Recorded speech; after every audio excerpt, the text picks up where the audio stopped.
El acuerdo entre la Unión Europea y el Mercosur es cada vez más cuestionado por sus consecuencias ambientales, sociales y económicas para nuestra región. ¿Por qué es peligroso este acuerdo para nuestros pueblos? Tal como está ahora, el acuerdo pretende incrementar la exportación de agrocommodities, fundamentalmente de carne, soja y biocombustibles. Estos son los grandes impulsores de desalojos de familias campesinas, la deforestación y, como correlato, los incendios de los bosques nativos. Por otro lado, este modelo de producción a gran escala propicia el aumento del uso de agroquímicos que pone en riesgo la biodiversidad, la soberanía alimentaria y la salud de nuestros pueblos.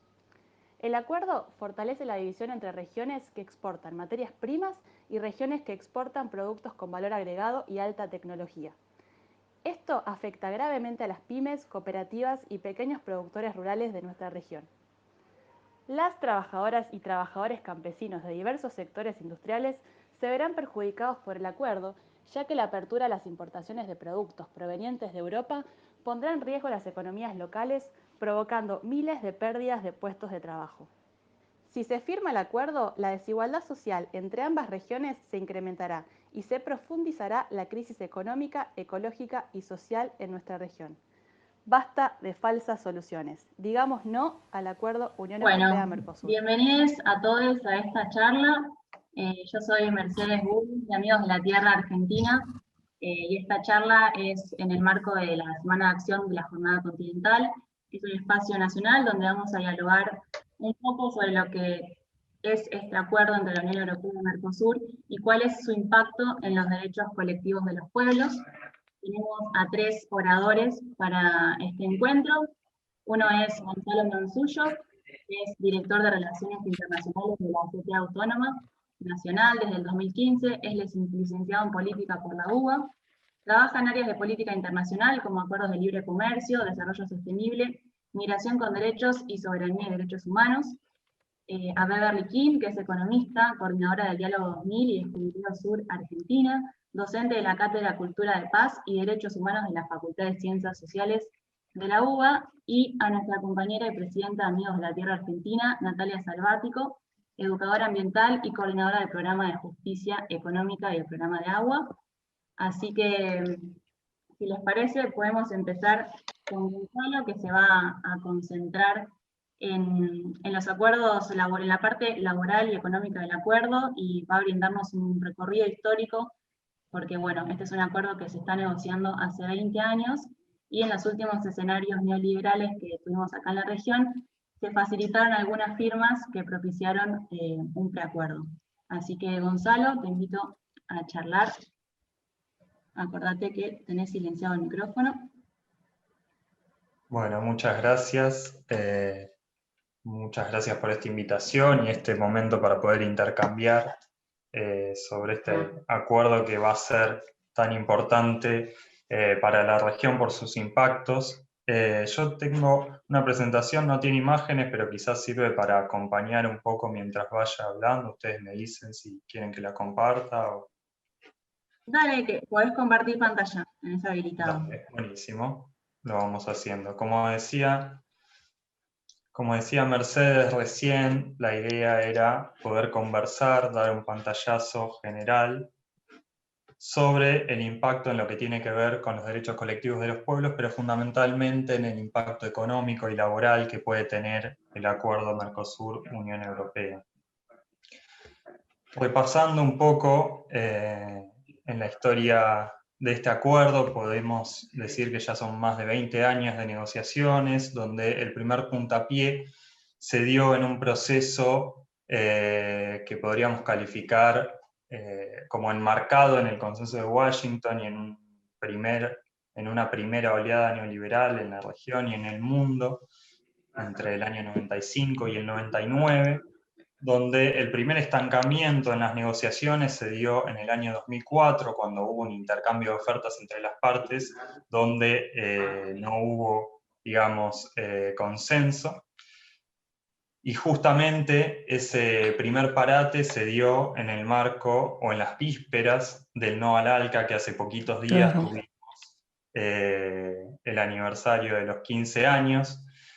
Estas negociaciones tuvieron una reanudación en el año 2010, pero la verdad que también hubo una paulatina disolución que volvió a tomar vigor y fuerza en las negociaciones con la llegada de gobiernos más bien neoliberales y muchas veces de derecha, sobre todo en el bloque de Mercosur, que cambiaron un poco las posturas férreas que había en la negociación y que habían detenido la propia negociación por un acuerdo entre Mercosur y Unión Europea. Es decir, desde 2015 y hasta 2017 se produjeron algunos cambios de gobierno en la región, que fueron cambios de signo político de los gobiernos, que favorecieron un restablecimiento de las negociaciones y su aceleración hasta junio de 2019, que fue cuando se anunció con bombos y platillos un principio de acuerdo sobre el pilar comercial. Pero a lo largo de todo este proceso, lo que me interesaba destacar es que tuvimos una constante que tuvo que ver con la falta de transparencia, de diálogo con los actores productivos y de la sociedad civil, no solo los sindicatos de donde, por ejemplo, yo vengo, sino también en general con los actores productivos y de la sociedad civil, la falta de control democrático de este proceso, el secretismo, si tenemos en cuenta, por ejemplo, que los textos los conocimos primero a través de algunas filtraciones que organizaciones de Europa y de América Latina también pudieron obtener en 2017, y luego de este anuncio del principio de acuerdo, a partir de las cancillerías de algunos de los estados parte de Mercosur que publicaron versiones fragmentarias de los textos.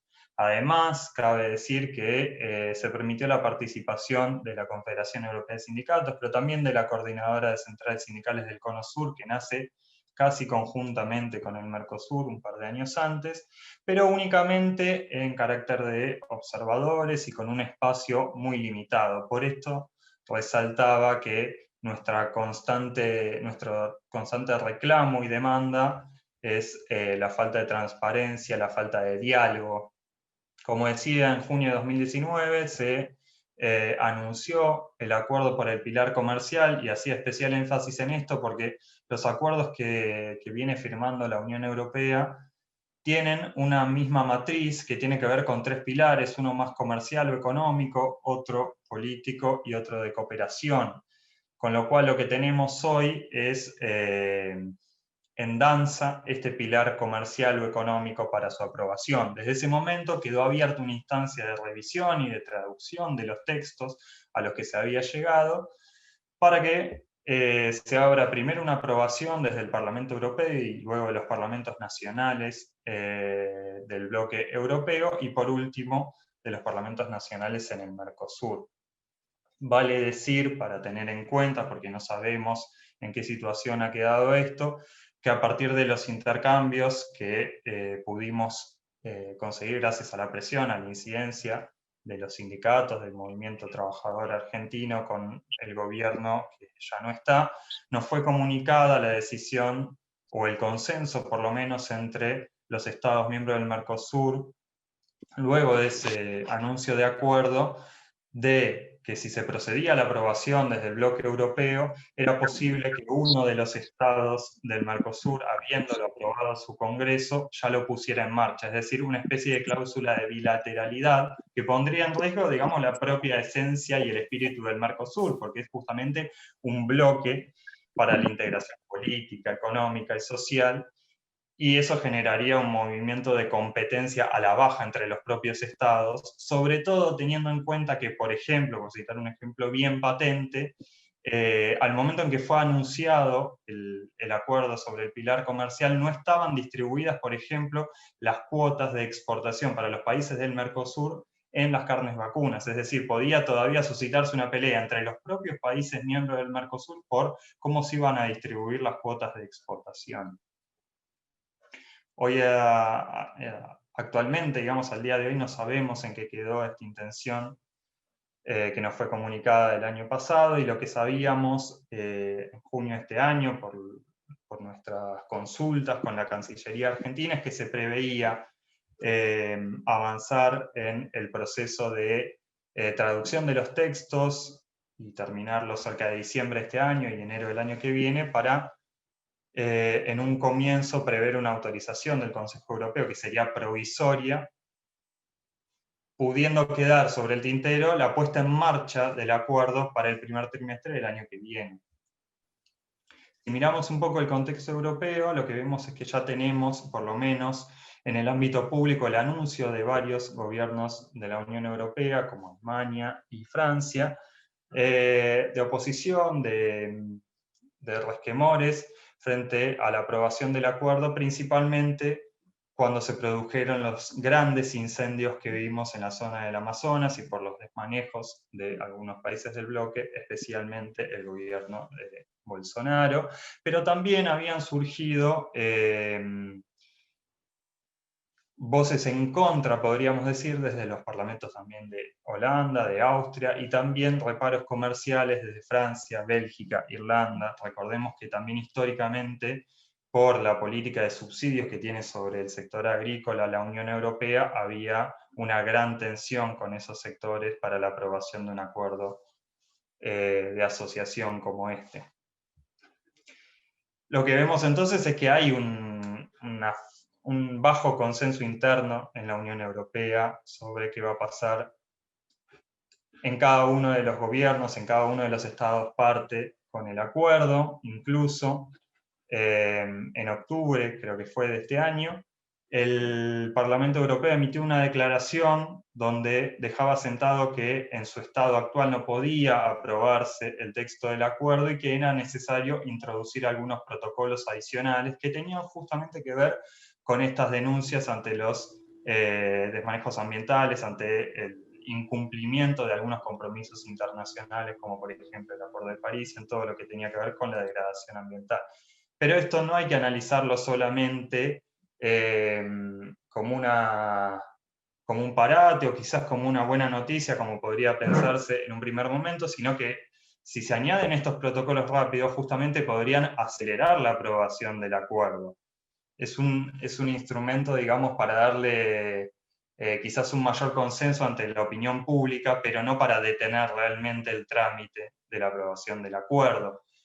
Y como les comentaba a los compañeros del panel hace un ratito, hace unos poquitos días, el 11 de noviembre, los gobiernos que van a asumir la presidencia de la Comisión Europea en enero próximo le enviaron una nota a la actual vicepresidencia de la Comisión Europea mostrando su interés, su beneplácito y la intención de que se apruebe rápidamente el acuerdo.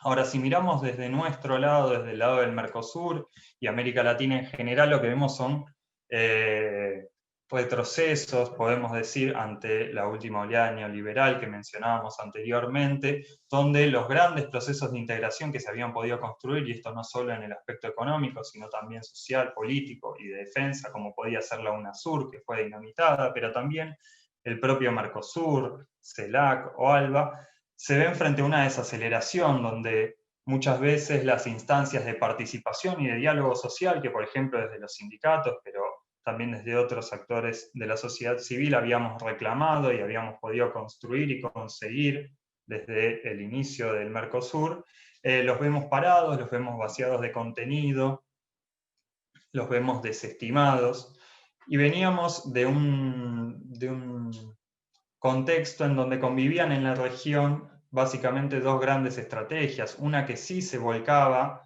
a la inserción comercial a partir de estrategias de libre comercio, como pueden ser acuerdos de este tipo, y otra que más bien renegaba de esa estrategia y buscaba una integración por medio de la complementariedad productiva, lo cual me parece es el espíritu, quizás no todavía la consecución, pero es el espíritu histórico del Mercosur, esta complementariedad productiva e integración en sentido sustantivo. Entonces, con este acuerdo, hoy se ven en tensión esas dos estrategias. Un poco para pasar a nuestra opinión sobre el acuerdo, como les decía, el movimiento sindical ha seguido el acuerdo casi desde el comienzo de las negociaciones, con todas sus idas y vueltas, y siempre nos mantuvimos firmes en este reclamo de poder conocer lo que se estaba negociando, justamente porque lo que defendemos es que puede haber una asociación que vaya en el sentido del comercio justo y del reconocimiento de las asimetrías que existen entre los dos bloques en su estructura productiva, en sus capacidades, y que si había un acuerdo tenía que ser para reforzar relaciones y no para profundizar, por ejemplo, los índices de pobreza o de desigualdades de nuestros países, para el respeto de los derechos humanos, de el ambiente en general, es decir, el desarrollo que sea realmente sostenible, y por supuesto la vigencia de los valores democráticos. En ese sentido es que resaltaba la falta de transparencia y de consulta a lo largo de este acuerdo. Si vamos un poco a las características actuales, les decía que tenemos un pilar comercial para el cual no se consultó a los actores de la sociedad civil organizada, a los actores productivos, que justamente somos los intervinientes en todo este proceso, al fin y al cabo, y tampoco vemos la introducción de mecanismos que permitan la participación una vez aprobado el acuerdo, o que, por ejemplo, nos permitan actuar y tener un rol para denunciar el incumplimiento, por ejemplo, de legislación laboral, es decir, velar por el cumplimiento de nuestros derechos laborales o incluso los derechos humanos. Tampoco, y esto es muy importante, me parece, para acuerdos de este tipo que marcan un rumbo para la estrategia a largo plazo de los estados, son política de Estado y marcan un rumbo para el desarrollo de un modelo productivo, que en este momento no sería el que queremos con este acuerdo. No existían estudios de impacto que sean exhaustivos, que sean realmente contrastables, para saber de qué manera iba a impactar en ambos bloques, en cada uno de los estados, en los distintos sectores intervenientes en este acuerdo. Y por ejemplo, cuando decimos esto, estamos pensando, por ejemplo, en cómo afecta al empleo industrial, al empleo en el sector agrícola, al sector de servicios, donde se propone una desregulación también. Y también, por ejemplo, en el caso de las compras públicas, que es un sector en donde el acuerdo propone la participación de empresas privadas en compras públicas de todos los niveles, no solo nacionales, sino también locales y subnacionales. Lo que quiero decir con esto es que el acuerdo que hoy conocemos, al que hemos podido acceder, lo que hoy está sobre la mesa, tiene aspectos muy negativos en temas que son de interés, como por ejemplo la desgravación acelerada en muchos de los bienes que se van a comerciar y la amplia cobertura de bienes a comerciar, la falta de protección, por ejemplo, de sectores industriales del Mercosur. Por ejemplo, podrían haberse tenido en cuenta cláusulas de protección a la industria naciente que no existen. Entonces, no solo estamos hablando de un impacto negativo en la industria, sino muchas veces podríamos hablar incluso de poner en riesgo la supervivencia de algunos sectores industriales, poner en riesgo empleos industriales, la destrucción de puestos de trabajo, lo que les mencionaba recién de la erosión del poder de compra de los estados en el aspecto que tiene que ver con la compra pública. También se pueden ver amenazadas, por ejemplo, cadenas regionales de valor que construyó el Mercosur, si pensamos, por ejemplo, en el sector automotriz. Esto como para ver un poco de qué estamos hablando. Pero además tampoco tenemos mecanismos de promoción ni de protección para las pequeñas y medianas empresas, que en países como el nuestro son los principales creadores de puestos de trabajo, son motores económicos, ni tampoco, y esto podría ser muy importante porque permitiría a futuro pensar en una nivelación de los puntos de partida de ambos bloques, cláusulas que favorezcan la transferencia tecnológica que podría existir de una industria a otra.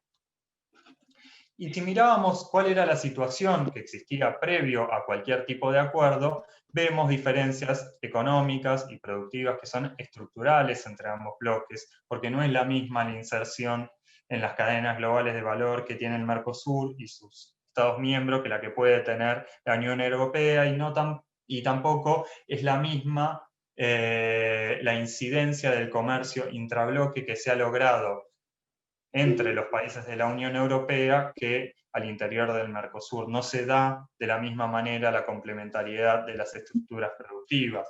vemos quizás un nivel de mayor desarrollo y especialización en industrias de componentes de alto valor agregado, mientras que a nivel del Mercosur vamos a ver un patrón productivo que tiene que ver más con la especialización en materias primas, commodities y productos de más bien bajo valor agregado. Y si miramos en la capacidad productiva, la Unión Europea, como pueden leer ahí, es muy superior a lo que el Mercosur. Entonces lo que estamos viendo es un impacto muy significativo, en términos negativos, en cuanto a la creación de empleo y que va a redundar fundamentalmente en el Mercosur y no tanto en el bloque europeo. Hablábamos de los sectores manufactureros, algunas industrias, y que la única potencialidad que podríamos encontrar, si es que efectivamente esto se da, porque hay que competir contra los subsidios al sector agrícola europeo, y eso actúa como una barrera para arancelaria que también podría incidir en que lo que se plantea en el acuerdo luego no se cumpla. Decía, podría haber una potencialidad, nos podrían llegar a decir, en el sector agrícola, ganadero, pero esto lo único que haría sería profundizar un modelo que ya es primarizado a nivel del Mercosur. Entonces, por eso podemos decir que encontramos amenazas para el trabajo decente, para los derechos humanos, para el desarrollo. Y a su vez también en estas consultas que venimos haciendo, en este seguimiento, en esta incidencia que venimos llevando a cabo desde múltiples actores productivos, pero en mi caso hablo desde el movimiento sindical, lo que vimos también es que había una intención de, a partir de los pilares diferenciados que tiene este acuerdo de asociación, tratar de poner en vigencia y de aplicar prioritariamente el pilar comercial, lo cual nos estaría hablando ya de un acuerdo, de un tratado de libre comercio en la rúbrica más internacional, en sentido puro y duro. Si decimos que este acuerdo fue anunciado con bombos y platillos, pero aún todavía no está del todo negociado en algunos de sus aspectos, que únicamente se ha cerrado un pilar, podemos ver que estamos hablando de acuerdos que deberían ser política de Estado, que deberían ser discutidos y consensuados con los actores productivos y con los pueblos en general sobre el modelo de desarrollo que queremos. Lo que vimos es que se trató más bien de anuncios de neto corte propagandístico o en algunos casos electoral. Estos juegan no solamente para el caso de Mercosur, sino también para la Unión Europea, cuando muchos de sus estados parte van a tener elecciones próximamente. Por eso podemos decir que rechazamos el acuerdo en este estado actual. ¿Por qué? Porque se consolida en un modelo que fomenta la liberalización, el libre comercio, que para el Mercosur sería la reprimarización, que podría ser la desindustrialización, porque la competencia es desigual entre ambos bloques, y que también puede fomentar la expansión de la frontera agrícola, lo cual sería muy nocivo para los derechos de los pueblos en general, los derechos humanos y la preservación del ambiente. Vuelvo a repetir, no hay cláusulas de transferencia tecnológica, no hay ayuda o protección a las pequeñas y medianas empresas, tampoco a diversos sectores industriales, ni tenemos garantías de que se cumplan, por ejemplo, los derechos internacionales del trabajo consagrados por la OIT y ratificados por los países.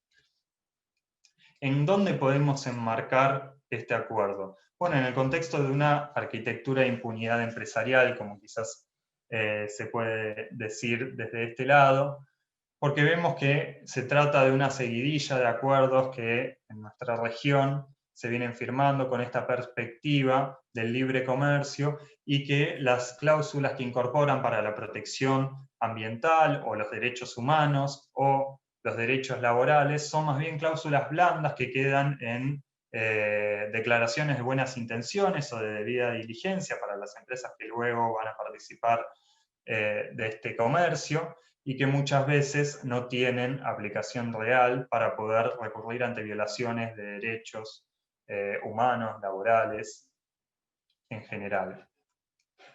Además, lo que vemos es que las grandes empresas transnacionales inciden presionando a la firma de estos acuerdos, muchas veces participando con el lobby en contenidos muy específicos. Por eso hablamos de esta arquitectura de la impunidad empresarial, porque se establecen acuerdos que muchas veces terminan avasallando la propia soberanía de los estados que lo firman, pasando por encima de las legislaciones nacionales.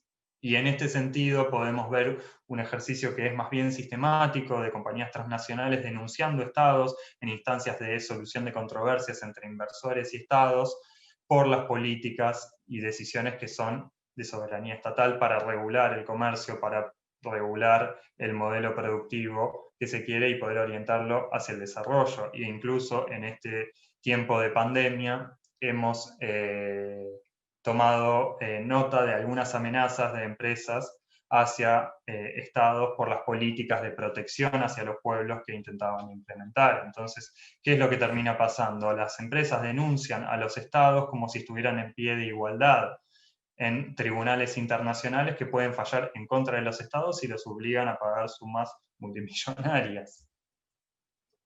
Entonces, un poco de lo que se trata es de mantener una estrategia que es de lucha contra esta arquitectura de la impunidad y que desde los movimientos populares en general y desde el movimiento sindical venimos tratando de llevar a cabo, que tiene que ver con seguir cuál es el papel, la incidencia de las empresas transnacionales en estos acuerdos de libre comercio y que a veces también son de inversiones, que incluyen cláusulas de liberalización de los servicios.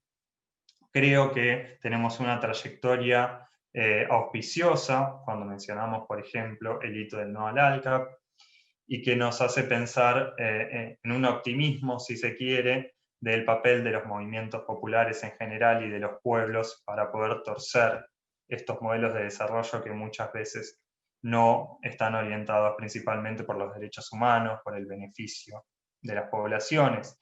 Y me parece que vale la pena remarcar, siendo que estamos en la semana de acción de la Jornada Continental, la existencia de la Jornada Continental por la Democracia y contra el Neoliberalismo, de la que venimos participando y que nace en 2015, con no solo las participaciones de movimientos sindicales, sino también de muchos movimientos y organizaciones sociales de diverso tipo, que organizan y representan a la economía popular, a las cooperativas y a diversos sectores que son cruciales para defender los modelos de desarrollo que queremos, como también las negociaciones que todavía siguen adelante y con muchos golpes de los sectores empresariales por un tratado vinculante que responsabilice a las empresas transnacionales por las violaciones de los derechos humanos.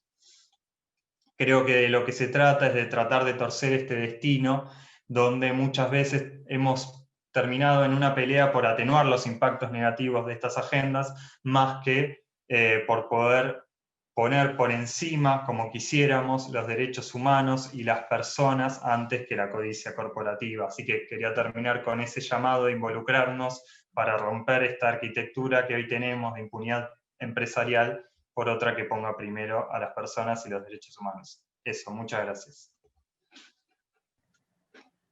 Muchas gracias, Gonzalo, y quiero aprovechar para decirle a los participantes que si quieren hacer preguntas, que pueden hacerlas por el chat, y luego cuando terminamos todas las exposiciones las levantamos, así vamos haciendo más dinámica esta charla. Ahora vamos a darle la palabra a Natalia Salvático, que nos va a hablar más que nada de la cuestión ambiental de este acuerdo, y bueno, y las contradicciones con la política ambiental nacional que esto genera. Así que, compañera, te damos la palabra. Buenísimo, Mechi. A ver si puedo compartir la pantalla, estoy aprendiendo. Sí. Bueno, yo me veo en el medio, pero calculo que eso ustedes no lo ven y que pueden ver toda la pantalla. Preparamos una pequeña presentación para que sea un poco más dinámico.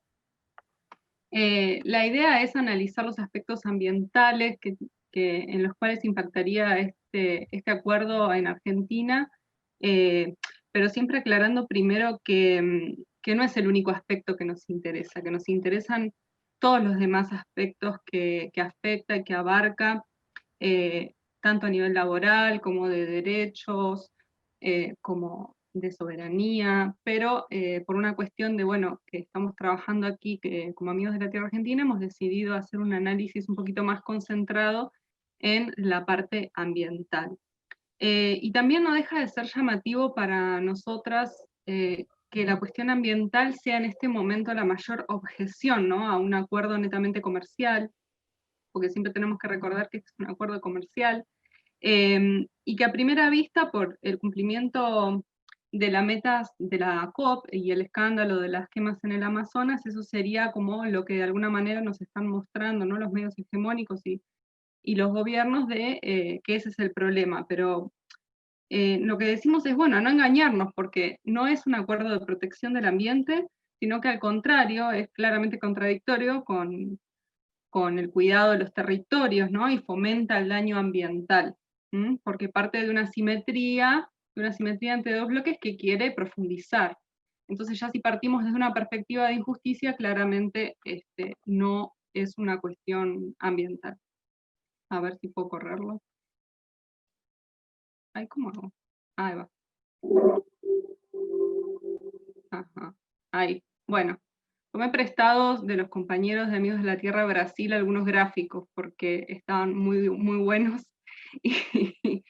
y, y la verdad es que nos ayudan un montón a entender qué es el acuerdo, porque a veces es muy complejo para los que no somos especialistas en el tema entender de qué se trata, ¿no? Pero entre otras cosas es interesante, por ejemplo, analizar que, como explicaba Gonzalo, se trata también mucho de la reprimarización de la economía de nuestra región, la entrega de más agrocommodities principalmente, ¿no?, como los que están allí, carne, aves, arroz, atención al crecimiento del etanol, un 500%, ¿no?, los famosos agrocombustibles, y recibir a cambio una cantidad de productos procesados, con las afectaciones que eso puede tener para la industria de la región. Y la cuestión también fundamental de esto es lo que explicaba Gonzalo recién, la cuestión de la falta de participación y de la información, lo cual lo hace profundamente antidemocrático, ¿no? Y si no es democrático, el agregado de cláusulas ambientales va a ser siempre insuficiente, ¿no? Por eso decíamos que por más que le agregaran este capítulo del cuidado del ambiente y que hagan mucho hincapié, seguimos hablando de un acuerdo claramente deficitario en ese sentido. Bien. Y fundamentalmente desde la parte ambiental, ¿de qué se trata? ¿Cuál es la crítica, ¿no? Se hacen la crítica a lo que afectaría fundamentalmente a dos grandes aspectos interrelacionados, ¿no? Toda la cuestión del avance de la frontera agrícola, la deforestación, y la cuestión de las emisiones, ¿no?, como dos grandes áreas que afectaría, pero que a la vez están interrelacionadas entre sí. No se puede hablar por un lado de emisiones y por otro lado del avance de la frontera agrícola. Tal cual vemos en la infografía, el avance de la frontera agrícola también implica más emisiones de GEI, de gases de efecto invernadero, ¿no?, estándares más bajos, por ejemplo, en la aplicación de fitosanitarios, con lo cual afectaría no solamente a los territorios que van a ser fumigados, sino también a los consumidores de ese tipo de productos. Bueno, contaminación, apropiación de tierras, esto es muy importante resaltar, porque no es solamente una cuestión de deforestación o de quemas en abstracto, sino que también implica la expulsión de sus territorios de comunidades campesinas e indígenas, y el sacrificio de territorios, ¿no? Y la contaminación asociada del suelo y el agua de la deforestación.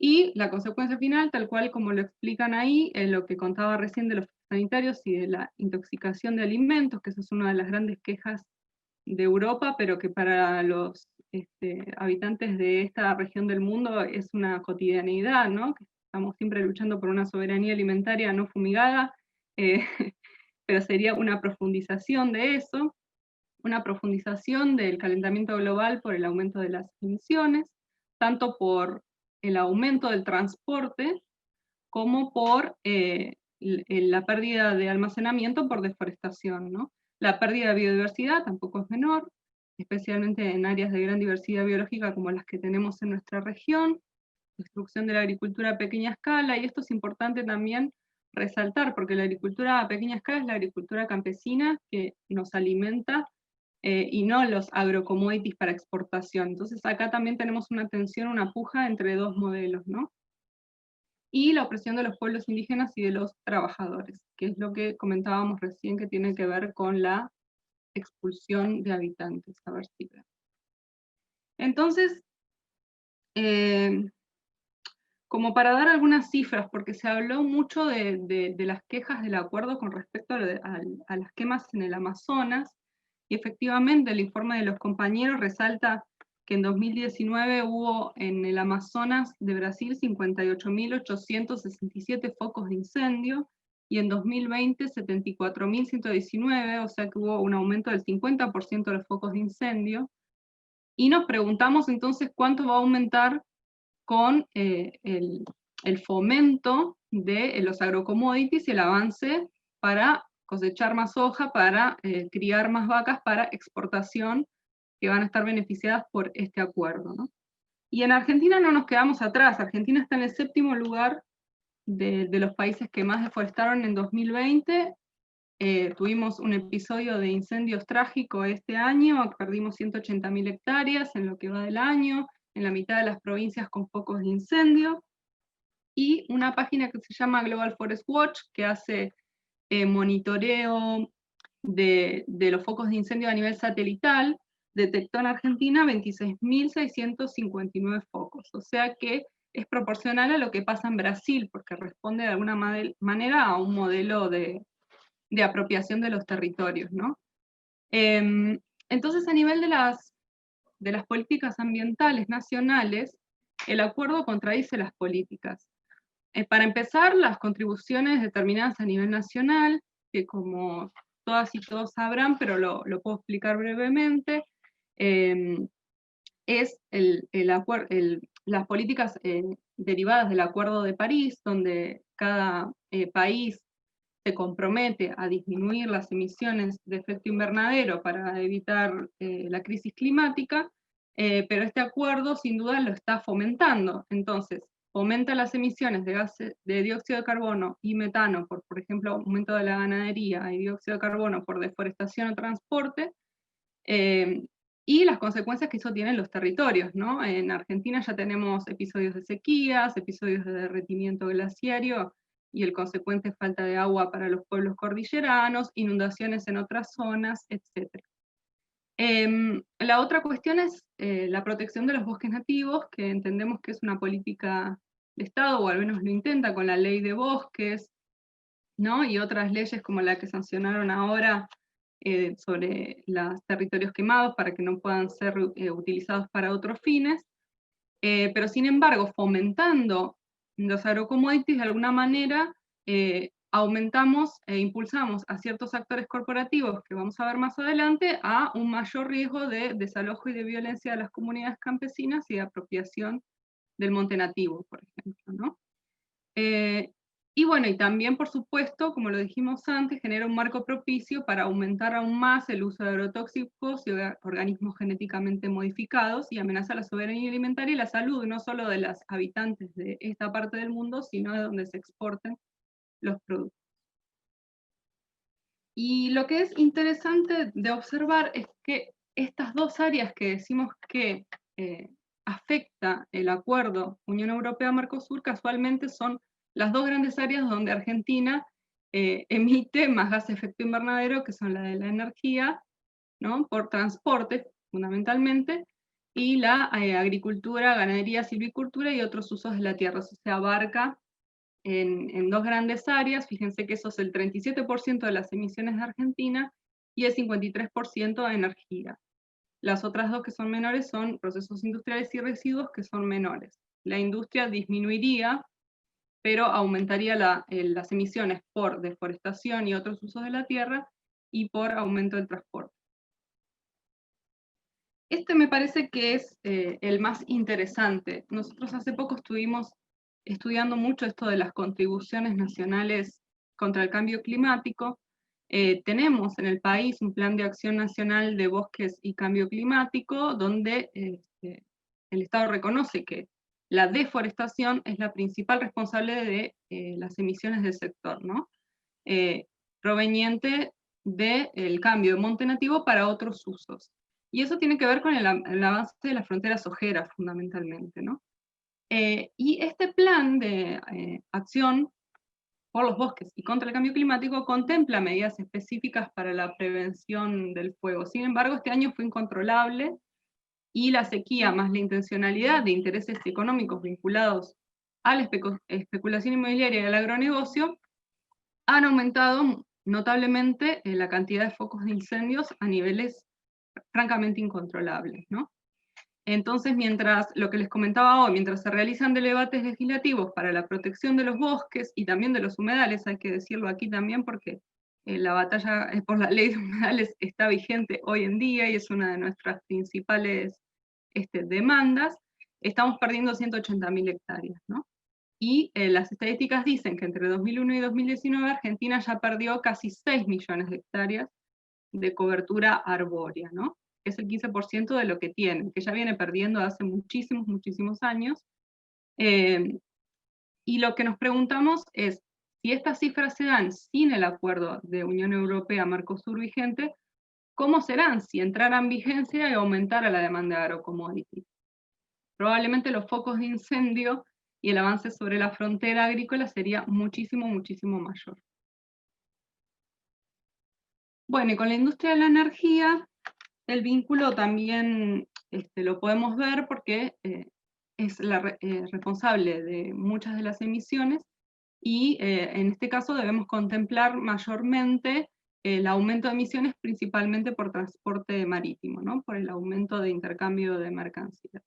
Y es preocupante, como veíamos en el primer cuadro, el aumento del bioetanol, que es los combustibles derivados de la soja o la caña, porque también aumentarían el avance sobre la frontera agrícola. Bien, ¿y quiénes están detrás de todo esto? Porque parece que fuera culpa del acuerdo nada más como si fuera una cuestión abstracta.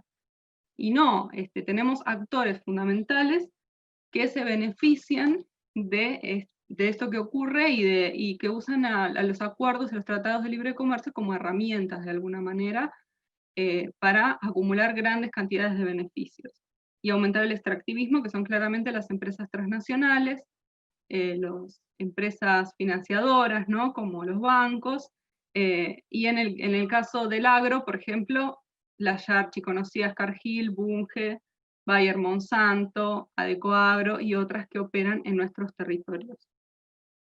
Estos avances les dan grandes beneficios a las transnacionales y muchas veces son un actor oculto e invisibilizado de los grandes beneficios que les dan estos acuerdos comerciales, porque nos encontramos en un debate siempre debatiendo con los estados, y mientras tanto ellas se benefician, como decía Gonzalo, con la arquitectura de la impunidad y con marcar la cancha con las leyes que ellas mismas van creando, ¿no? Entonces le otorgan beneficios económicos, estimulación para seguir avanzando con los territorios.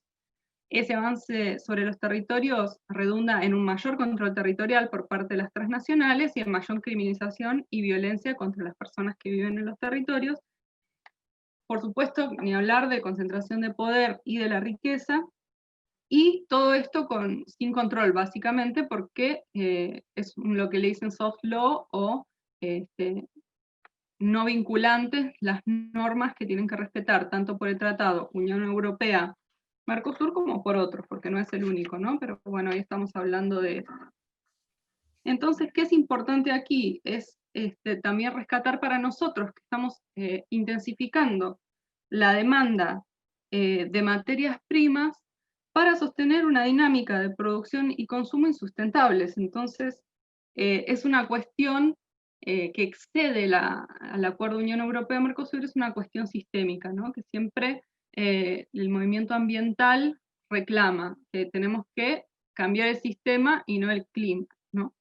Y se trata de cambiar el sistema para no volver a la vieja normalidad. Yo no hablé de COVID, pero claramente no queremos volver a la vieja normalidad racista, neocolonial, patriarcal, violenta y ecocida, sino que lo que tenemos que hacer es detener este tipo de acuerdos, otros tratados de libre comercio, los mecanismos de solución y toda la arquitectura de la impunidad que permite que los ricos cada vez sean más ricos y las clases populares cada vez más afectadas. Así que bueno, termino aquí diciendo otro mundo no solo es posible, sino que es inevitable, pero que es responsabilidad nuestra que sea mejor para nosotras.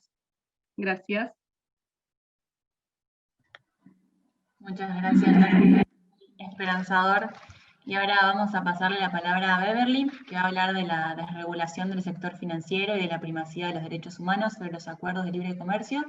Y también va a hacer unas reflexiones sobre los espacios que compartimos en la jornada continental, que la verdad, como decía Gonzalo, teniendo el acuerdo de no al ALCA tan cercano nos llena de esperanzas. Así que, Beverly, adelante.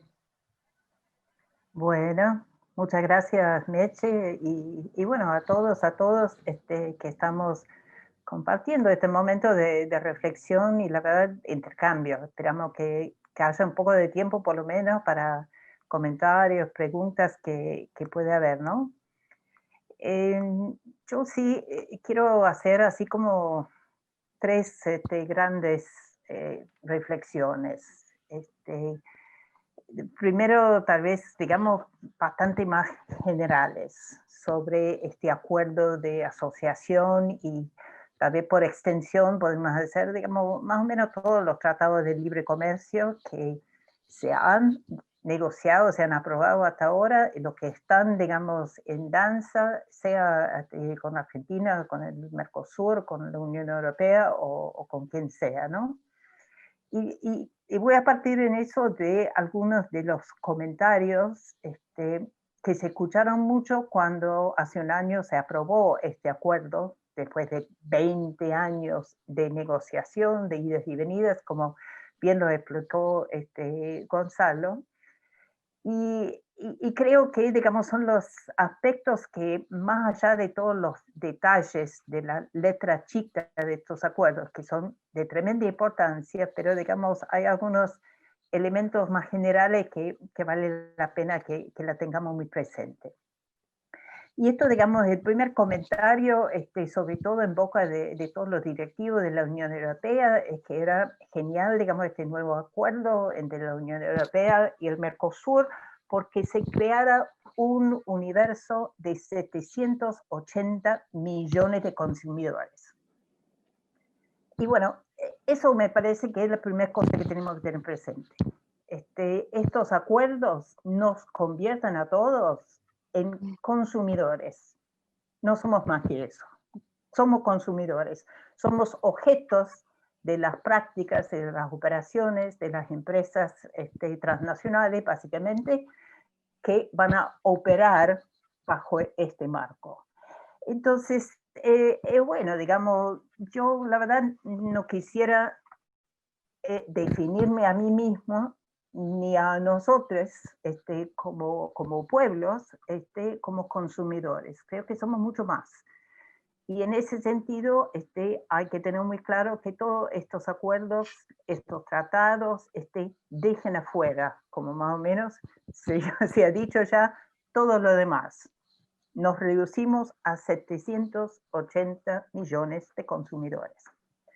Segunda observación, también fue muy celebrado este acuerdo cuando se llegó después de estos 20 años de negociaciones, remarcando un momento de mucha tensión, muchos conflictos comerciales, sobre todo recrudeciendo en este momento entre Estados Unidos y China. Lo que se remarcó es que, bueno, celebramos un comercio basado en normas, un comercio basado en reglas. Así es como el mundo tiene que funcionar, con normas, con reglas. Entonces vamos a estar todo mejor porque vamos a tener un comercio basado en normas. Bueno, esto me parece que también, como ya bastante Gonzalo, Natalia, digamos, han expresado, aquí hay que pensar, digamos, efectivamente, bueno, cuáles son esas normas. Y lo que vemos es que las normas principales que expresan estos acuerdos no son las normativas en derechos humanos, no son las normativas en protección de los derechos laborales, en protección de derechos ambientales, son las normas que protejan el movimiento del capital, sea en forma, digamos, directo, a través de deudas, de inversiones, o indirecto a través del comercio de bienes y servicios de cualquier naturaleza. Y estos acuerdos son estos, o sea, son comercio basado en normas, pero normas que afectan y protegen con prioridad un solo sector, el sector capital. Y efectivamente eso también nos tiene que tener muy presente. El otro aspecto, digamos así, general de estos tratados que queremos remarcar es la noción de transparencia. Todos remarcaron mucho, y creo que Gonzalo hizo referencia a eso, cuando se terminó de negociar el acuerdo, que se iba a colocar, bueno, por lo menos una parte del tratado ya en los sitios web para que cualquier podría consultarlo. Bueno, más allá de los detalles de efectivamente qué es que se publicó en ese momento, lo que tiene que quedar claro, así hablando de transparencia, es que su noción de transparencia significaba publicar una parte de un tratado que durante 20 años se había negociado y que se sigue negociando bajo las normas y los mecanismos de opacidad, de ausencia de control democrático o de ser de secreto. Entonces tenemos aquí otra, como podemos decir, un poco de perversión, ¿no?, del lenguaje en referencia a este comercio. Somos consumidores, es un comercio basado en normas, es un acuerdo transparente, y para terminar, digamos, esta reflexión general, creo que es importante que no dejamos de mirar estos capítulos sobre diálogo político y cooperación. La Unión Europea siempre resalta como algo muy, digamos, central en sus acuerdos y que lo diferencia, por ejemplo, de la política de Estados Unidos, que simplemente busca un acuerdo comercial. Bueno, ¿en qué consiste ese diálogo político, esa cooperación? ¿Quién sabe? Pero la experiencia indica, en este sentido, que el diálogo político y la cooperación sigue siendo parte de la búsqueda de normas para favorecer el capital, para mantener en secreto las negociaciones y para tratarnos a todos como consumidores y no como pueblos. Y en ese sentido podemos pensar una cosa, por ejemplo, ¿qué hay del diálogo político entre Argentina y la Unión Europea, por ejemplo, alrededor de las deudas con el Club de París? Es un diálogo que abre la puerta a resolver quién va a hacerse cargo de una deuda de 40 años de ilegitimidad e ilegalidad, o es un diálogo político que insiste que antes de avanzar con las normas de comercio, hay que pagar. Hay que pagar al Club de París, hay que pagar las laudos ante el CIADI, o sea, desde aquí, desde Argentina, desde el Mercosur, tenemos que hacer los deberes para merecer, en cierto sentido, un diálogo político con la Unión Europea. Entonces, eso te digo rápidamente algunas reflexiones de orden más general sobre este acuerdo y los tratados de libre comercio en general, ¿no? Y después unas segundas reflexiones más efectivamente en torno a la relación entre estos acuerdos y la deuda. Porque la verdad que en este momento, en esta semana, en estos días, estamos de diálogo un poco más enfocado en lo que es esa lucha por no seguir pagando una deuda que no debemos. Y creo que en ese sentido es importante agregar a todos los aspectos de este acuerdo que ya Gonzalo y Natalia han desarrollado con bastante detalle, que este acuerdo, digamos, también toca a lo que se llama el comercio en servicios financieros.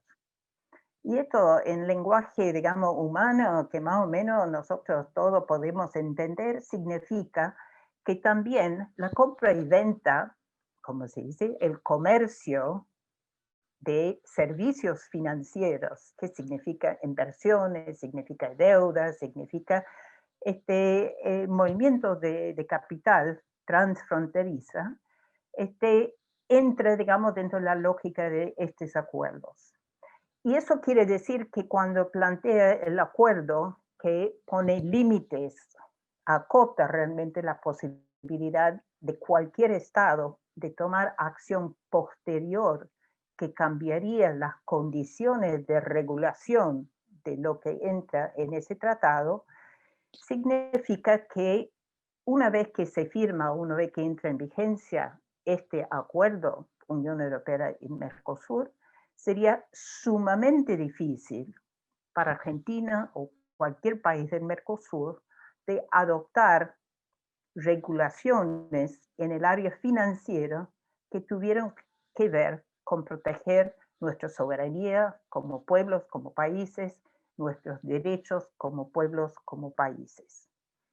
Luciana Giotto, que trabaja mucho estos acuerdos y estuvo, digamos, presentando su denuncia hace poquito en el juicio popular a la deuda y al FMI, que venimos ya a poco, digamos, de cerrar, lo planteó, digamos, en estas palabras. Dijo, estos acuerdos son un candado para la acción de cualquier Estado, el Estado argentino, para controlar los flujos de capitales, para tomar cualquier acción, cualquier iniciativa, cualquier ley que signifique realmente avanzar en la protección de nuestros derechos, como humanos, como pueblos, como trabajadoras, como trabajadores, y también como derechos de la naturaleza. Entonces, pensar eso, que el acuerdo, digamos, también tiene implicancias muy fuertes por la deuda, significaría también una cosa que es muy importante y que ha, digamos, evidenciado más bien el tema de la deuda, que es el traslado de la jurisdicción a otros ámbitos. O sea, cuando hay un conflicto, estos acuerdos lo que hacen es que trasladan por fuera de nuestras fronteras, por fuera de nuestro control, un ámbito de resolución de esos conflictos. Puede ser el CIADI, puede ser, digamos, un tribunal nacional, puede ser un foro que se cree mismo a través del acuerdo, pero efectivamente lo que hace es que aleja de la participación popular, del control democrático, cualquier resolución en relación a esos conflictos. Esto lo hemos vivido con mucha fuerza en Argentina a través de la lucha con los fondos buitres, todo el mundo lo tiene ese presente. Bueno, este acuerdo abre el escenario para muchos más conflictos de esa naturaleza, que también tiene fuerte impacto para nosotros. Entonces, digamos eso, pensando que los acuerdos en general abren muchos interrogantes. En segundo lugar, abren nuevas implicancias nefastas, efectivamente, para nuestra soberanía, para nuestros derechos, en relación a lo que es la deuda, lo que podría ser el movimiento de capital. Y fundamentalmente en ese respecto lo que podemos decir es que desconocen lo que son los avances que en materia de derechos humanos se ha hecho en los últimos 30, 40 años. La idea, por ejemplo, que los derechos humanos, la normativa internacional y regional en derechos humanos tiene primacía sobre cualquier otro tipo de tratado y acuerdo, esto simplemente se pone de lado, se desconoce en esos acuerdos. Convenios importantes para los pueblos originarios, como el convenio 169 del OIT, y todo un conjunto de convenios del OIT que favorece los derechos de los trabajadores y las trabajadoras, directamente lo ponen de lado y avanzan, como ya se ha explicado, con esta arquitectura sin duda de impunidad corporativa. Entonces, ¿qué hacemos? ¿Qué hacemos? Y ahí la tercera reflexión que tiene que ver con nosotros. En este momento, como ya se ha explicado también a 15 años de ese histórico entierro del ALCA en Mar del Plata, Yo creo que es importante, digamos, recordar que ese entierro tuvo protagonistas muy importantes, nosotros.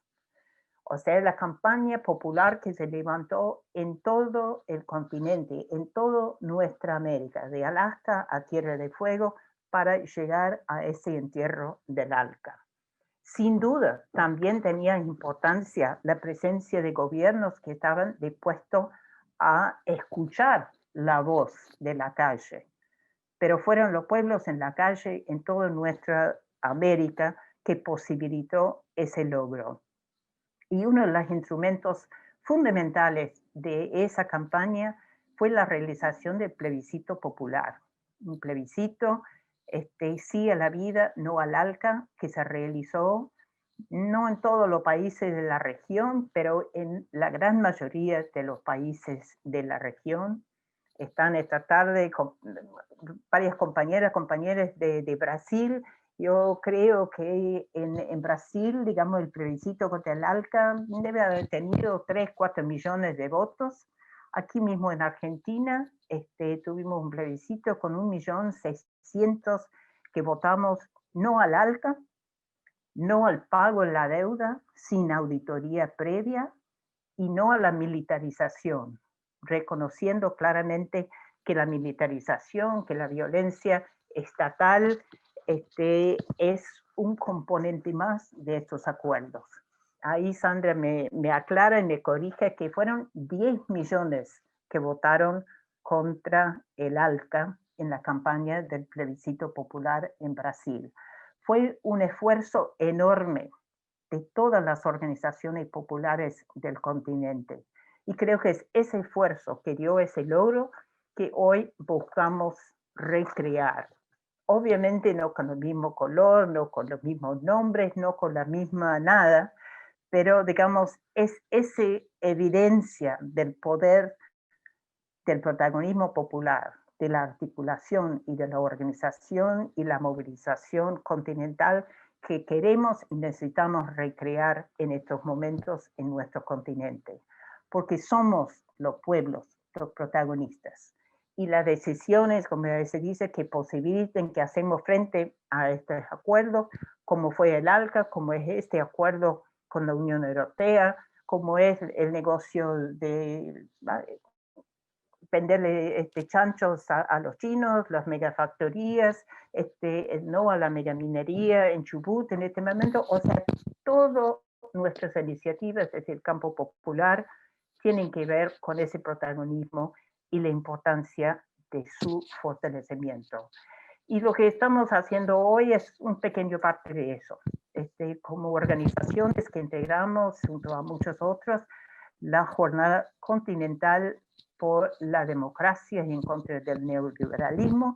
Estamos participando hoy en esta acción continental, como hemos participado, compartiendo en muchos momentos iniciativas que buscan eso, fortalecer un espacio de articulación y movilización continental, incluyendo a todos los pueblos, logrando una voz cada vez más fuerte frente a políticas que ya sabemos, esta normalidad no es algo que queremos seguir.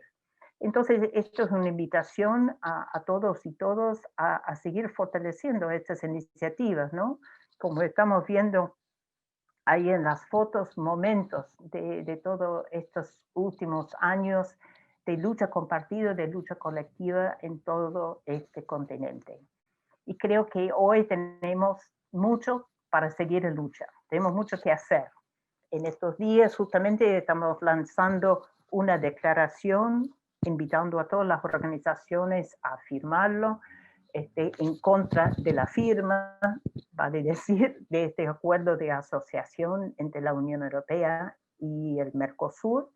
Va a estar disponible mañana el formulario, por lo menos lo colgué ahora en el blog de Diálogo 2000, por lo menos lo pueden ir ya y encontrar la información acerca de esta declaración, leerlo y ahí ver dónde llegar al formulario para firmar. Ese es un pequeño paso, pero importante es que todas nuestras organizaciones hacemos presente en este momento, en esta declaración. creo que también desde Argentina tenemos una obligación, una necesidad de ir reforzando en este momento la articulación con las demás organizaciones populares aquí en el Cono Sur. A nivel sindical siempre están muy organizados en ese sentido, el resto de nosotros nos cuesta un poco más, pero creo que ese es un campo que este acuerdo en cierto sentido es una invitación a que fortalecemos estos intercambios, fortalecemos esos encuentros y buscamos caminos conjuntos. Argentina asume la presidencia pro tempore del Mercosur en diciembre, si mal lo entendí. Bueno, esa será una oportunidad durante los próximos 6 meses, tal vez para pensar algunos encuentros, algunos espacios de diálogo autónomos, construyendo así la voz popular. Y en eso termina con, digamos, las posibilidades de iniciativas que podemos trabajar juntos, no tiene fin, una lista, digamos, enorme. Pero sin duda, digamos, en este momento no solamente asegurar no al acuerdo, pero también de avanzar en el reconocimiento de esa primacía de los derechos humanos, de los derechos de los pueblos y un avance en lo que respecta a los derechos de la naturaleza, por sobre esos intentos de consolidar, digamos, los derechos del capital. Esto significa un reconocimiento de las responsabilidades en materia de derechos humanos, del capital, de todas las empresas transnacionales. Esa es una obligación de nuestros estados, pero es un terreno en el cual tenemos que avanzar como pueblos. Hay un tratado vinculante que muchas de nuestras organizaciones vienen trabajando en Naciones Unidas para tratar de fortalecer, pero también en el orden nacional, digamos, sin duda hay mucho que podemos avanzar en ese área para que el mundo de los derechos humanos toca y empieza a tener relevancia por sobre el mundo del capital. Y en ese sentido significa este acuerdo, todos los tratados de libre comercio, todas las conversaciones y negociaciones de deuda para avanzar el extractivismo, para la violencia estatal, están todos tocados en esto. Y aquí es una invitación, cerramos con eso, a seguir protagonizando los cambios, las transformaciones que veamos necesarios para que efectivamente en este mundo quepamos todos. Gracias. Con una fotito al final también, ¿no? Perdón, me olvidé, pero si puedes compartir el momento, 15 segundos la pantalla.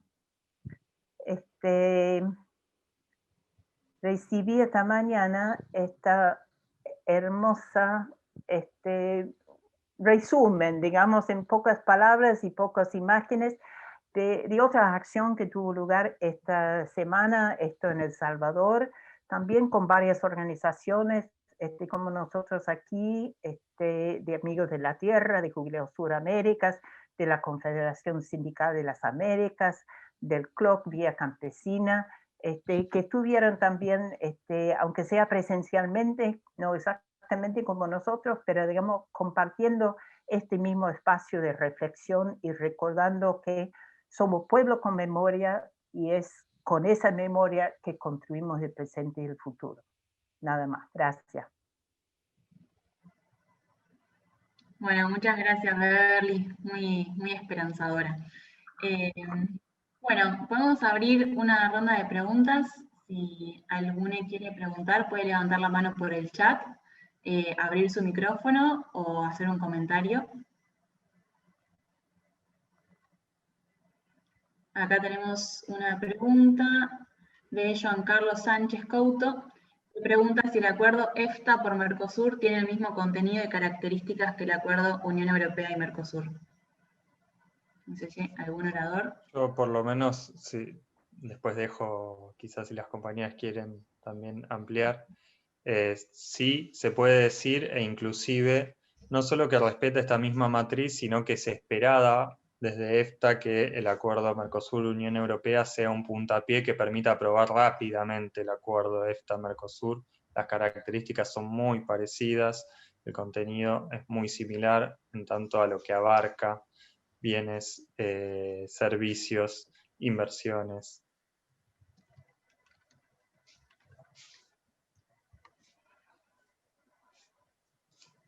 A ver si hay alguna otra pregunta. No sé si Giancarlo sigue estando, si ha sido respondida.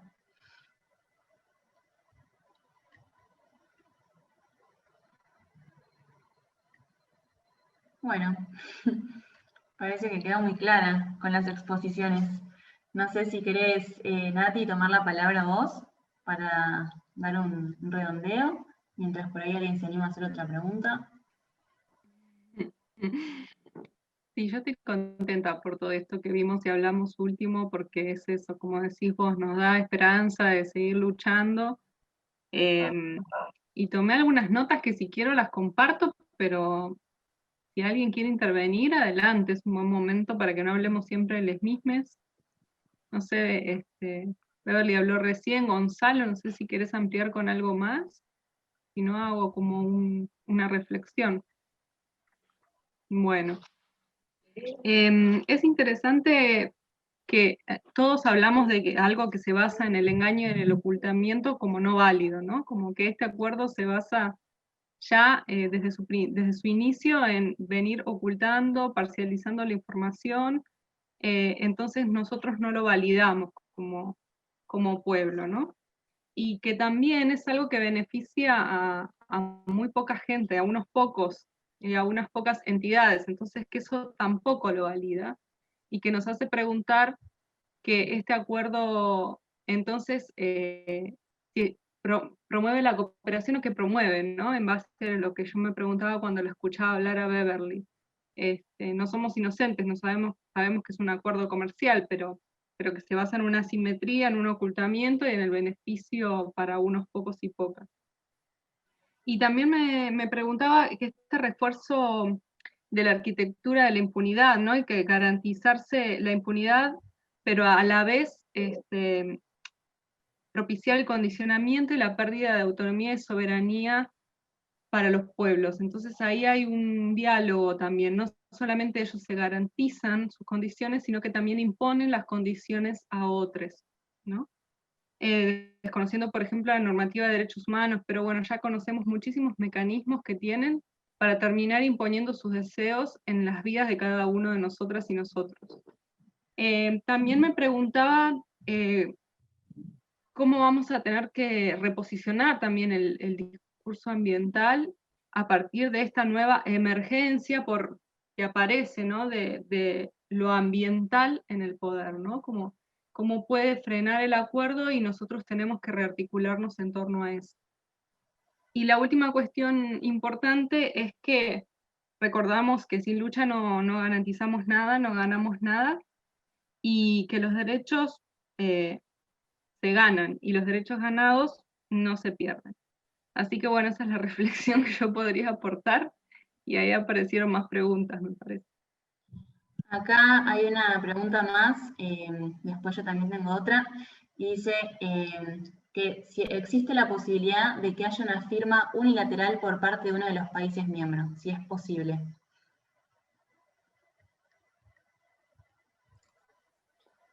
Hasta donde sabíamos, por lo menos al año pasado, este era un posible acuerdo de los miembros del Mercosur, pero no sabemos cuál es la relación de fuerzas ahora como para seguir manteniéndolo. Hay algunos gobiernos que cambiaron, como sabemos, pero sí se había previsto y era muy peligroso porque digamos que es un acuerdo entre bloques y no entre países. Entonces el propio espíritu de integración regional que se defendía desde Mercosur corría peligro. Perfecto. Por ahí, si puedo, digamos, para agregar, digamos, un cosito ahí, que yo creo que fue el año pasado, justamente, digamos, cuando estaban en los últimos días de las negociaciones o después de la firma, digamos, efectivamente, de la conclusión de las negociaciones, que esto se planteó, digamos, tanto el gobierno de Macri como el gobierno de Bolsonaro en Brasil, plantearon en momentos que, bueno, por ahí se podía ir negociando como país por país. Y fue, digamos, que es algo que, según tengo entendido, por lo menos no soy ninguna experta en estas materias, pero digamos, como dice Gonzalo, el tratado del Mercosur implica y dice en su letra chica que este tipo de acuerdos se negocia juntos, o sea, todos los países juntos. Y esto ha tenido, digamos, mucha discusión mismo en este año, hace un par de meses atrás, porque hay otros tratados parecidos que el Mercosur también inicia, digamos, está negociando. Tratado con Surcorea, por ejemplo, con búsqueda a la posibilidad de iniciar una negociación con, no sé, Singapur, con Malasia, con India, con Canadá. Y ahí como saltó algunos gobiernos diciendo que esto, bueno, si no todos estaban de acuerdo, y efectivamente Argentina en un momento dijo, no estaba de acuerdo con avanzar en esas negociaciones, sobre todo en este momento de pandemia, y algunos otros gobiernos respondieron que bueno, entonces avanzarían solos. Y esto llegó, digamos, a un punto bastante crítico en la existencia, podemos decir, del Mercosur, que plantea que, bueno, si no se iban a negociar de manera conjunta, realmente el Mercosur no tenía sentido. Entonces, este es un tema, digamos, que tiene que ver con esa construcción de la integración que planteó Gonzalo. Y no es simplemente así para defender, digamos, la negociación en bloque, digamos, de un tratado, sino que efectivamente plantea la noción de que la integración, si lo queremos y lo construimos desde los pueblos, tiene que tener una mirada muy amplia. Y eso, digamos, que construye fuerza desde la inclusión de todos. Y no, digamos, simplemente con la noción de que, bueno, yo me corto solo cuando más me conviene. La verdad que no construimos nada de esa manera. Gracias, Beverly. Tiene acá levantada la mano el compañero Alberto, Amigos de la Tierra, Uruguay. Adelante. Gracias. Primero agradecer a los compañeros y compañeras de Amigos de la Tierra Argentina por organizar este riquísimo encuentro y por las riquísimas aportes que nos dieron los tres panelistas, ¿verdad? En este contexto de la Jornada Continental por la Democracia y contra el Neoliberalismo. Antes de hacer una preocupación, de plantear una preocupación con respecto a lo que está ocurriendo ahora mismo con las posibilidades de firma y rectificación del acuerdo, o sea, señalar que, digamos, en este contexto de la Jornada Continental por la Democracia y contra el Neoliberalismo, o sea que este acuerdo, un poco como lo decía Beverly también, o sea, sería ingenuo pensar que la Unión Europea tiene buena voluntad de hacer un acuerdo realmente de asociación política, económica y de cooperación, ¿no es cierto? La Unión Europea ha tenido desde hace años muy claro cuál es su agenda, digamos, que es acceder a los recursos naturales, ¿no es cierto?, de los países del sur, en este caso del Mercosur, riquísimos en recursos naturales, ¿cierto?, para potenciar sus propias industrias y su propio desarrollo, ¿verdad? Entonces, o sea, entender que el pilar fundamental y al que realmente le importa a la Unión Europea, como lo ha demostrado no solamente en este acuerdo, sino en otros acuerdos recientes que ha firmado, como el CETA, el acuerdo entre Canadá y la Unión Europea, que tampoco se llama, ahora ya, como claro, ha tenido tan mala propaganda desde que le ganamos al ALCA en 2005, ¿no es cierto?, los tratados de libre comercio, entonces que ahora lo disfrazan con otros nombres, ¿no? Entonces este se llama acuerdo de asociación. Pero en el CETA pasó exactamente lo que decía Gonzalo.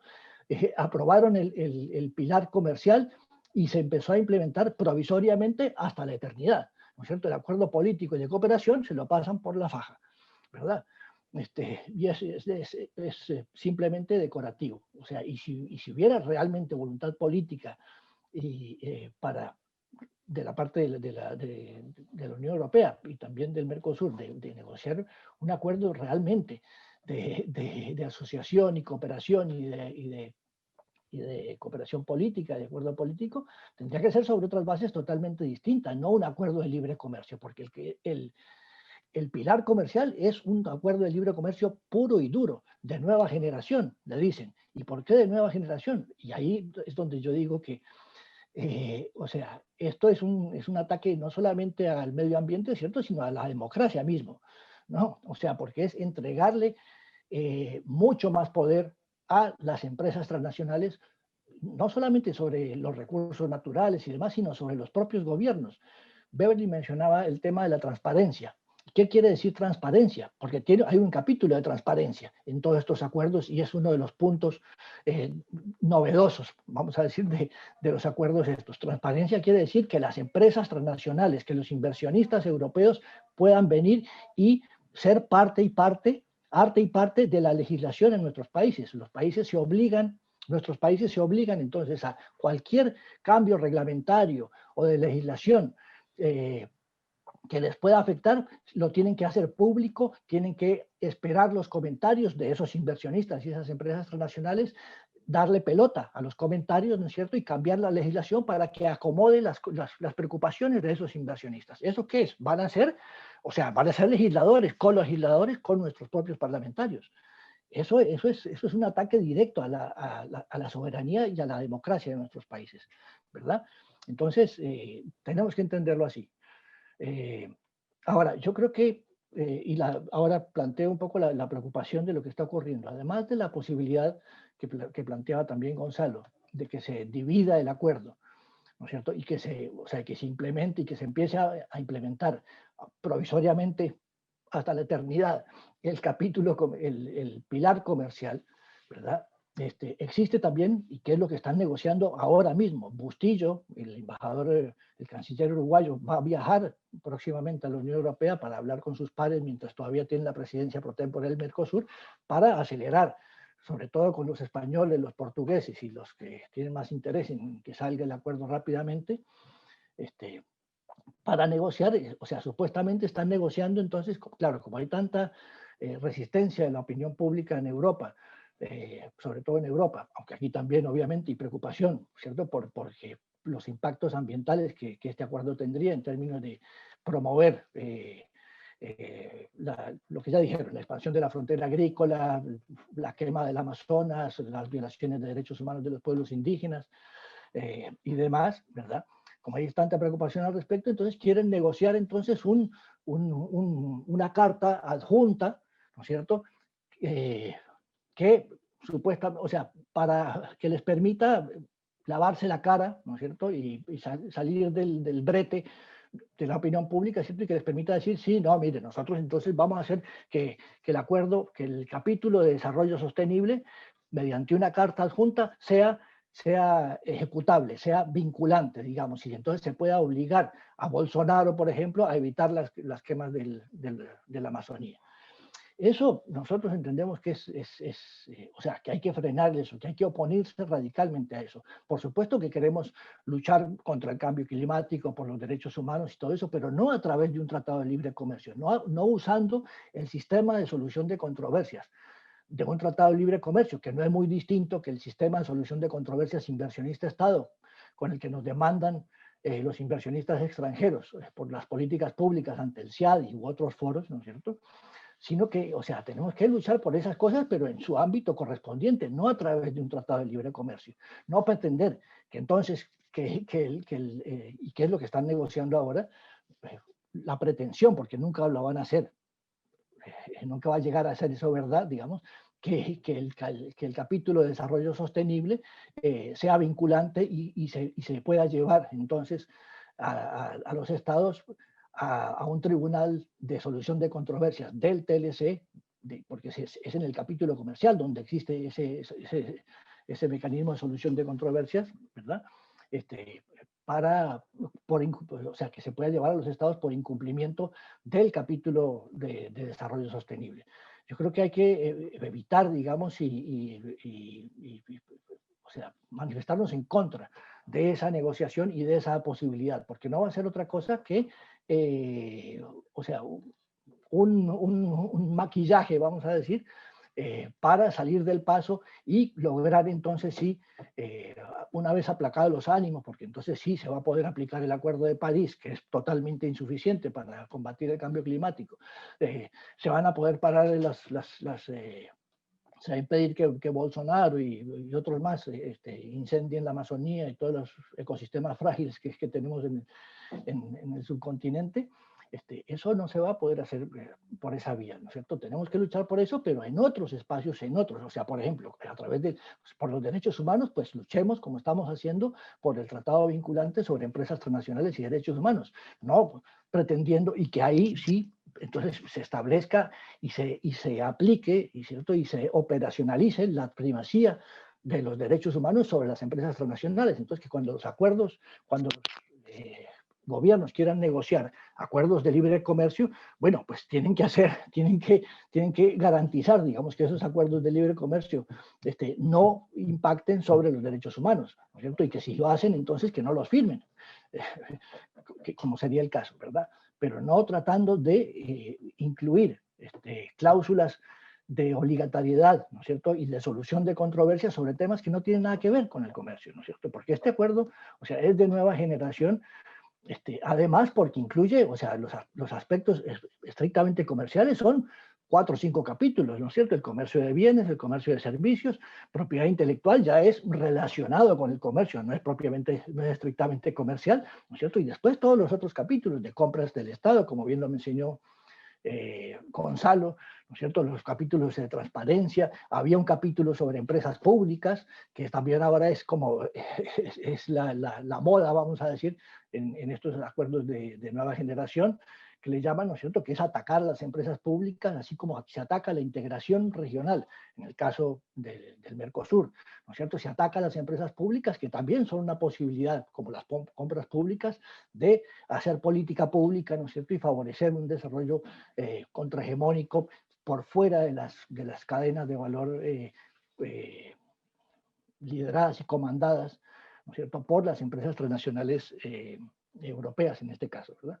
Entonces, sí, por supuesto, un llamado a que otra vez, ojalá, consigamos refortalecer a través de la jornada continental por la democracia y contra el neoliberalismo nuestro espíritu de lucha, ¿cierto?, contra este acuerdo que va a ser nefasto, un atentado contra la naturaleza, contra la justicia y equidad, ¿no es cierto?, y contra la democracia misma también.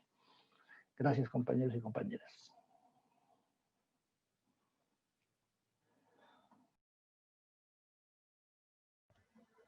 Gracias, Alberto. No sé si alguno de los oradores quiere reflexionar sobre todas estas cosas. Si no, acá hay otra pregunta también que hacen por Facebook, la gente que está viendo el streaming. La hago nomás y después la responden todas. Bueno, dale. La otra pregunta que hacen es, ¿creen que la entrada de la presidencia pro tempore de Argentina al Mercosur presenta un escenario más propicio para rechazar el acuerdo o abre las puertas a una renegociación?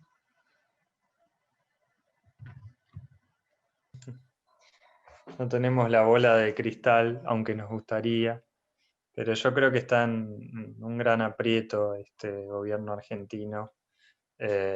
No me lo imagino buscando una renegociación, no sé si está en capacidad técnica y política para hacerlo, no creo que esté dada la correlación de fuerzas, lamentablemente.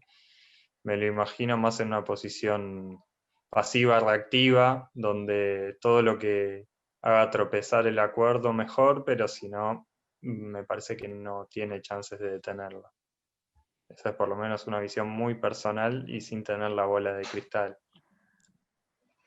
Compartiendo esa visión, también sin ninguna bola de cristal, yo creo que lo importante tal vez es pensar que esa presidencia abre una oportunidad para que nosotras, desde las organizaciones, desde los movimientos sociales, activemos con mucho más fuerza nuestra voz, que traímos a esa discusión de la voz de nuestros pares también del resto del Mercosur, y visualicemos que tenemos con la presidencia pro tempore en casa, como decir, digamos, la necesidad, la obligación y la posibilidad de incidir con mayor fuerza, para intentar por lo menos torcer un poco más por nuestro lado este rumbo.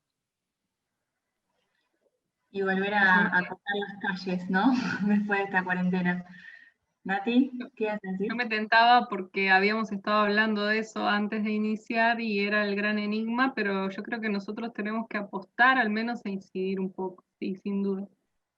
Y también comparto lo que dice Alberto de no darle a este acuerdo las atribuciones que no tiene, ¿no? O sea, no es una discusión, como decía al principio, sobre ambiente, a pesar de que digan que están muy interesados en el ambiente.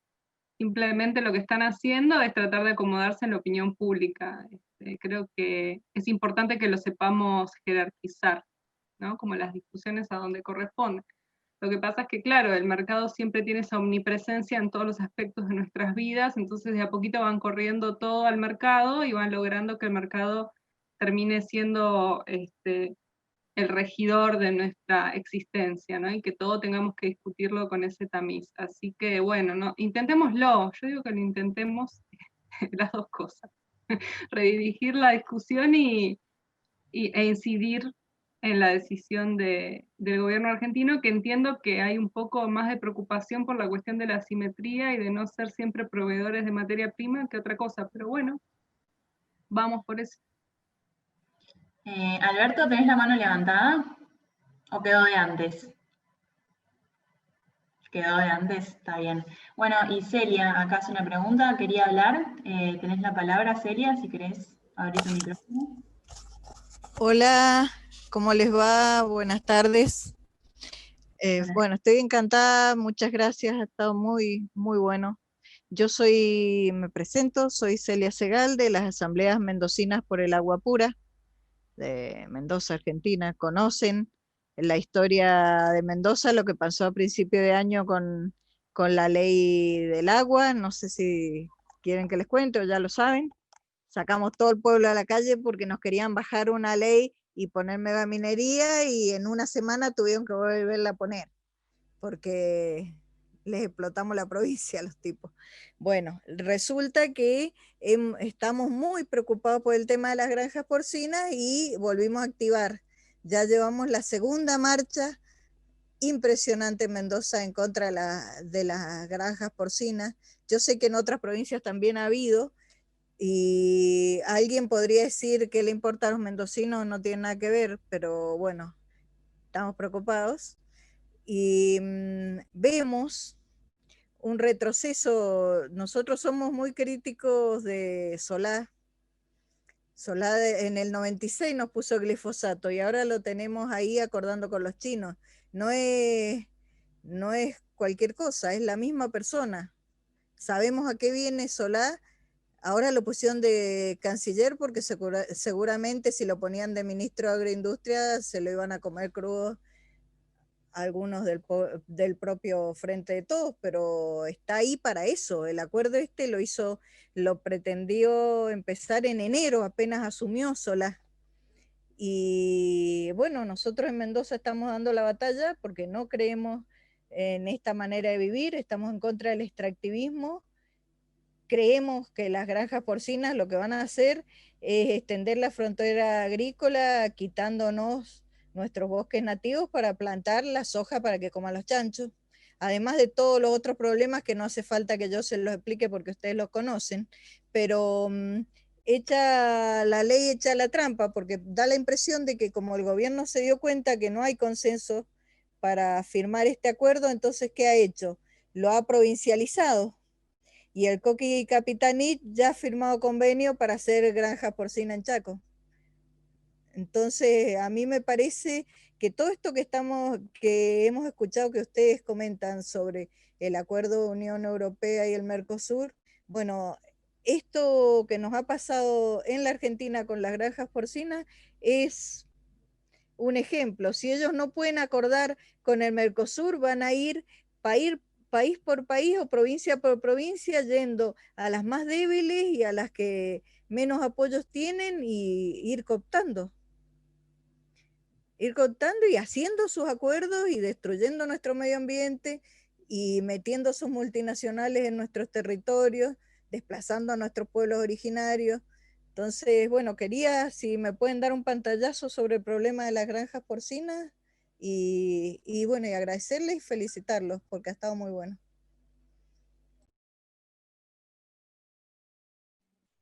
Gracias, Celia. Para mí, a pesar de que es China, que es otro actor distinto, ¿no? del escenario internacional, prácticamente se basa en el mismo parámetro de comportamiento donde nosotros tenemos un rol de proveedores de materia prima, ¿no? En este caso carne de cerdo, porque la población necesita consumir en China, con cierto también cierto paradigma de consumo y que nos colocan en nuestro rol de proveedores. Pero sin duda yo creo que eso hay que atacarlo de la misma manera que estamos atacando el acuerdo Mercosur, ¿no? Porque de alguna manera nos coloca en una situación de riesgo, en un riesgo pandémico como estamos atravesando ahora. La situación que estamos atravesando es consecuencia de este modelo de producción y consumo, así que esto en realidad forma parte de lo mismo y tenemos que combatirlo de la misma manera.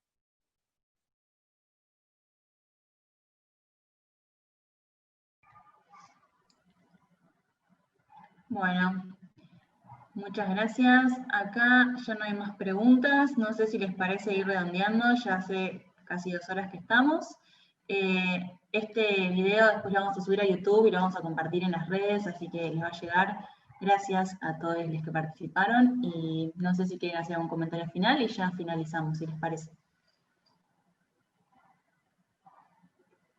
Acá Alberto, dale, adelante. Gracias, Mercedes. Sí, no, o sea, no sobre granjas porcinas, pero sí sobre megagranjas. Ya existen en Argentina desde hace tiempo y seguro que el nombre les va a resultar conocido, los feedlot, para ganado vacuno. Es lo mismo, solamente que en este caso va a ser para cerdos, ¿verdad? Y ese modelo de producción ya existe desde hace muchos años en el mundo y en Europa en particular, en Dinamarca fue el primero en instaurar ese modelo de megagranjas para la producción de cerdos, ¿no? Pero para la producción de vacas, o sea, y de ganado vacuno, ya existe desde hace tiempos en Argentina principalmente y en Uruguay también. O sea, tan es así que la mayoría de los argentinos en sus parrilladas comen carne de feedlot, no carne de ganado a campo, ¿verdad? Porque la carne de ganado a campo se exporta, ¿cierto? Pero la carne de feedlot la comen los argentinos. Y esto otra vez por una opción de política de la Unión Europea. La Unión Europea extendió un acuerdo que tenía, o sea, con los Estados Unidos, o sea, digamos, a cambio de que la Unión Europea impedía el acceso al mercado de la carne con hormonas de Estados Unidos a Europa. Entonces le abrió un cupo para exportación de carne de feedlot de Estados Unidos a Europa. Ese cupo de exportación luego lo amplió en primer lugar a Uruguay y Argentina. Creo que también a Australia y algún otro país, ¿verdad? Ese cupo de exportación de carne de feedlot, ¿no es cierto?, entra a la Unión Europea sin aranceles, 0 aranceles, ¿no es cierto? Y eso ha significado que en un abrir y cerrar de ojos, por ejemplo en Uruguay, bueno, lo que ya dije de Argentina, que el consumo interno es de carne de feedlot, en el caso de Uruguay, en un abrir y cerrar de ojos, el 50% de las exportaciones de carne actualmente del Uruguay son libres de aranceles y van a la Unión Europea a través de las grandes megagranjas de ganado vacuno. Y eso tiene esas megagranjas, y esto sí te interesa, ¿no es cierto?, por ser de la Asamblea del Agua mendocina, bueno, pues son un problema gravísimo para la calidad del agua, ¿no es cierto? En Uruguay ha significado que las principales cuencas de agua de las que se abastecen los grandes centros urbanos en todo el país, ¿verdad?, están totalmente contaminados, no solamente por la agricultura, por el agronegocio, digamos, y todos los plaguicidas, herbicidas, fungicidas, fertilizantes químicos, sintéticos, ¿no es cierto?, que utiliza el agronegocio para sus ganancias, sino también por los feedlots, ¿no es cierto?, cercanos siempre a fuentes de agua, aunque hay, en Argentina hay una regulación que dice, yo que sé, no sé si es nacional o provincial, digamos, bueno, que tiene que ser, yo que sé, tiene que estar a, no sé, 500 metros de cualquier curso de agua, etcétera, pues el agua, como sabemos, el agua, el líquido siempre busca el agua y termina en el agua, todas esas cosas, ¿verdad? Entonces es un problema gravísimo para la calidad del agua. Y bueno, las granjas porcinas va a ser lo mismo o peor en este caso, ¿no? Pero ya en Argentina hay una larga historia de ese tipo de producción de ganado, en este caso vacuno, que ahora sería porcino. Gracias, nada más eso. Gracias, Alberto. Bueno, compañeros oradores, ¿quieren que cerremos? Nati, ¿te parece?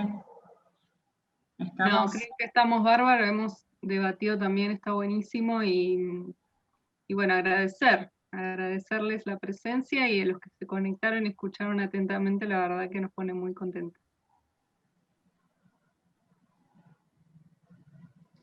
La verdad que se dio un muy lindo debate. Creo que estamos muy conectados, muy atentos, y creo que nos queda esta misión de seguir fortaleciendo la incidencia, ¿no?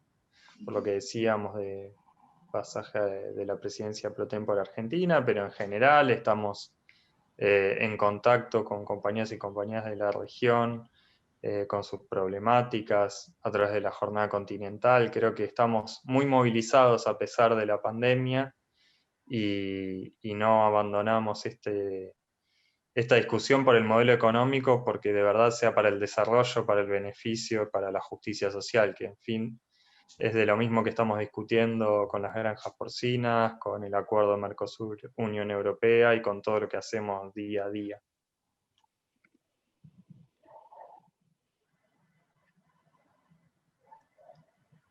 ¿Qué puedo agregar? Un saludo nomás. Seguimos. Como decimos, basta de falsas soluciones, que esto es uno de ellos también, los acuerdos que no son de libre nada. Creo que el camino está para adelante. Sabemos que, como dicen los compañeros de Centroamérica, somos pueblo con memoria, tenemos mucha lucha de atrás, y sabemos que la única lucha que se pierda efectivamente es la que se abandone. Así que adelante. Y gracias por este tiempo, digamos, de compartir, reflexionar. Gracias. Lo tenemos que hacer tal vez un poquito más seguido. Bueno, lo haremos seguido hasta que podamos encontrarnos todos. Bueno, gracias a todos por participar, a los oradores, a los participantes, a los que están en Facebook. Pronto los transmitiremos por las redes. Hasta luego. Muchas gracias. Bueno, un abrazo grande para todos. Seguimos en lucha. Hasta la próxima. Chao, chao. Seguimos en lucha. Sí.